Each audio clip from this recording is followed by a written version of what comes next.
Hey everyone. So the word of the day is if you've already passed the test, sometimes you don't have to see what you got wrong. If you've already passed a test, sometimes you don't have to see what you got wrong. Let's get into it.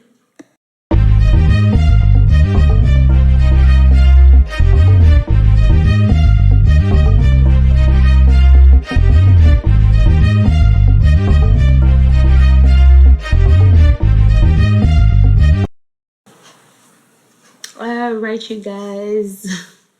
Welcome back to my channel. Hope you guys enjoyed my previous videos. If not, maybe those messages weren't for you at that time. So let's go ahead and hop into it. I've read Matthew chapter 18, and the subcategories are: who was the greatest? Temptations to sin, the parable of the lost sheep, if your brothers sin against you, the parable of the unforgiven servant. So, of course, the one that was most, well, it was a few of them that was interesting, but the one that was interesting was the parable of the unforgiven servant. It was interesting because that's how some people are. It's like a servant supposed to pay the king, right?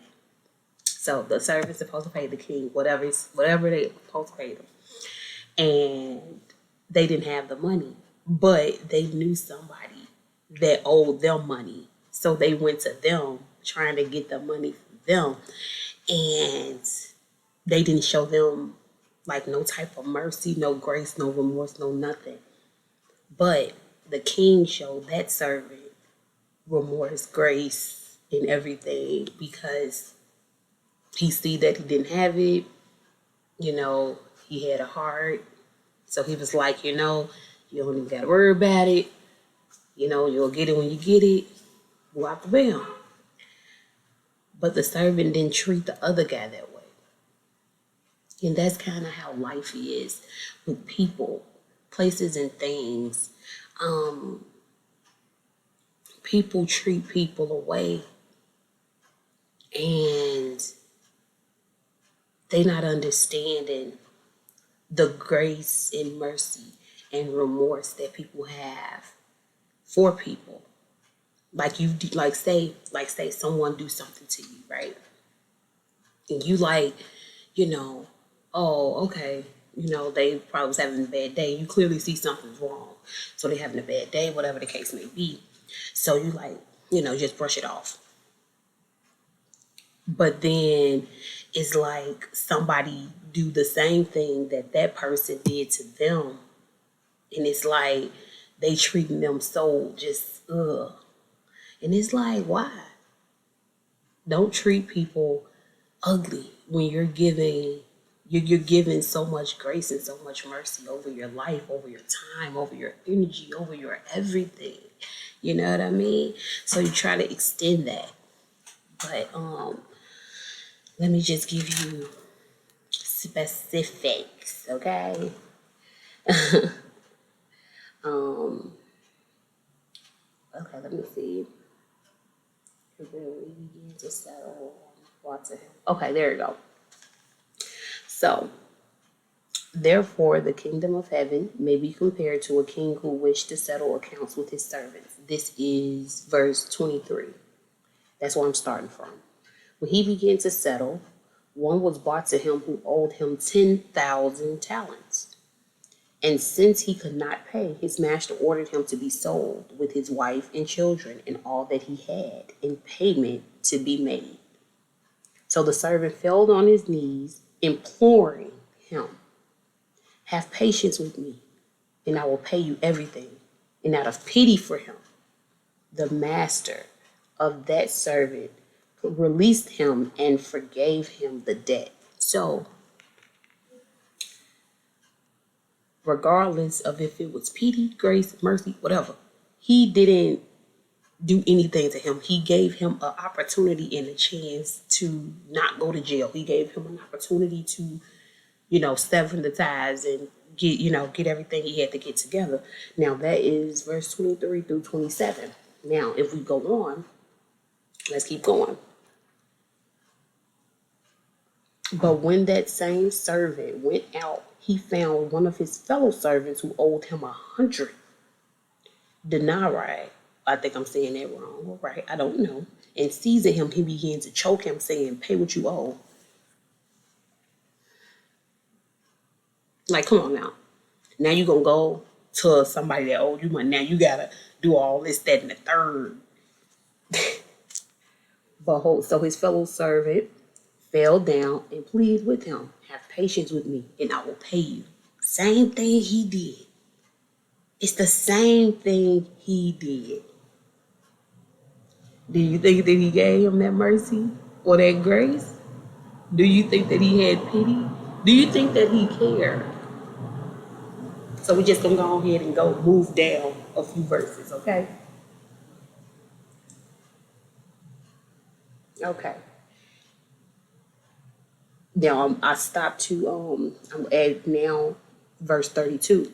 Then his master summoned him, which is the same one, the master that he owed money to, the original servant.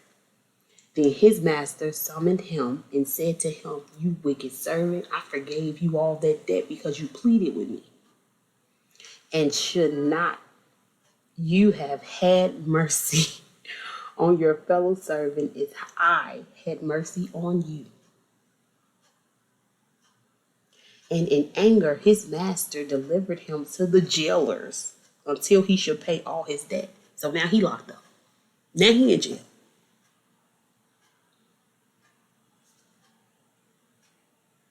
Oh, and what happened with that one that had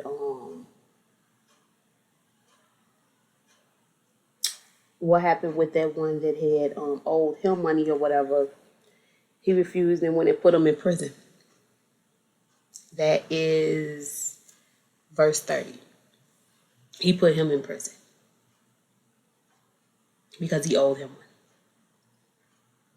But as you see, the master had grace on his servant, had pity on him, regardless of what it was. He forgave him of his debt.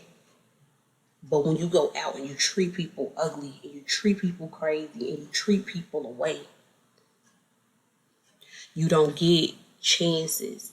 You don't get more chances to treat them ugly and treat them dirty. Now you have to be punished. It's like extend the grace and extend the mercy and extend the same thing that was given to you. You know what I mean? I've been talking all so long. I don't even really want to pull them cards. So, but yeah, because in relations again to just people in general, that's really just how you should really be. Like you should, if someone like you in the same situation, man, I can't even pay this right now, but can you give me a few more days? Oh, sure. And then turn around, you don't extend the same grace and the same pity, the same mercy, the same everything to someone else who actually probably going through the same thing you're going through. It's like, really?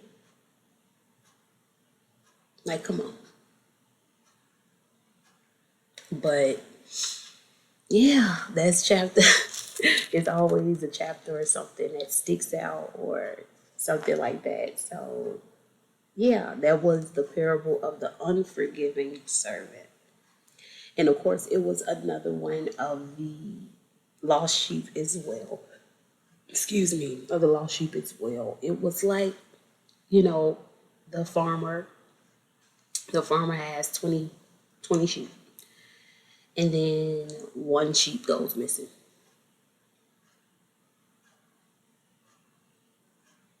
Where's my sheep? You know what I mean? It's like, where's my sheep? And then Jesus goes into talking about, like in verse 13, I gotta remember to say these verses. So I understand where I'm coming from, like where I'm talking from for real.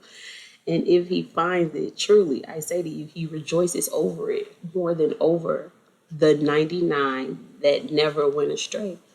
So it is not the will of my Father who is in heaven that one of these little ones should perish. So this basically was talking about how see that you do not despise one of these little ones, for I tell you that in heaven their angels always see the face of my Father who is in heaven.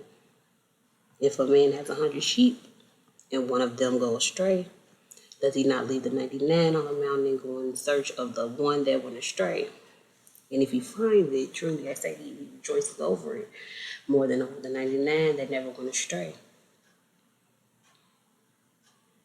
So it's okay.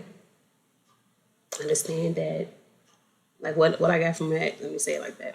What I got from that is sometimes we get detoured and we get off track, but we have the ability to get back on track and to find our way and to understand what it was that we did. And it's not for anyone else to tell us what we've done wrong, and it's not for anyone else to tell us what we did right.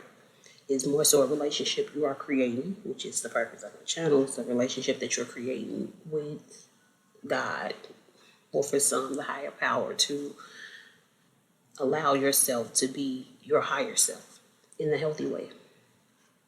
So I'm not pulling no cards because I've been talking for a while. Like I said, I can go on and on when I read, but yeah. So if you guys enjoyed this message today, like, comment, subscribe, possibly share with someone if they need to hear this message today. And thank you guys for vibing out.